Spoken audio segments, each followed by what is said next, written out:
এদিকে 3 সন্তানকে হারিয়ে অনেকটা পাগলের মতোই বন্য রাজহাঁস দম্পতি তাদের একমাত্র ছানাটিকে নিয়ে হারিয়ে যাওয়া ছানাগুলোকে খুঁজতে এই জলাশয় থেকে অন্য জলাশয়ে ঘুরতে শুরু করে। এদিকে ব্যক্তিটির ঘরে থাকা 3টি ডিম থেকে 2টো ছানা বেরিয়ে এলেও 3 নম্বর ডিমটি এখনো ফুটছে না। এই নিয়ে ব্যক্তিটি বেশ চিন্তায় পড়ে যান।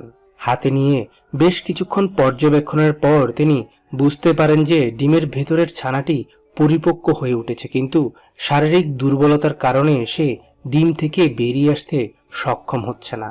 তাই তো তিনি এভাবেই ডিমের ভেতর থেকে ছানাটিকে বেরিয়ে আসতে সাহায্য করছে। টানা 30 থেকে 40 মিনিটের অক্লান্ত পরিশ্রমের পর শেষমেশ ব্যক্তিটি ছানাটিকে ডিম থেকে বের করে আনতে সফল হয়েছেন। ছানাটিকে বাঁচাতে পেরে তিনি অনেকটা আবেগী হয়ে তাকে এইভাবেই আদর করতে শুরু করেন।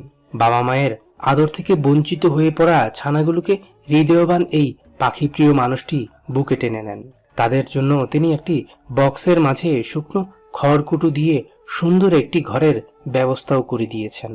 বিকালবেলা সময় পেলে রাজহাঁসের ছানাগুলোকে নিয়ে তিনি বেরিয়ে পড়েন ঘুরে বেড়াতে। জলাশয়ের আশেপাশে সবুজ ঘাসের উপর বেশ কিছুক্ষণ চড়ে বেড়ানোর পর ছানাগুলোকে আবারও তিনি ঘরে নিয়ে আসতেন।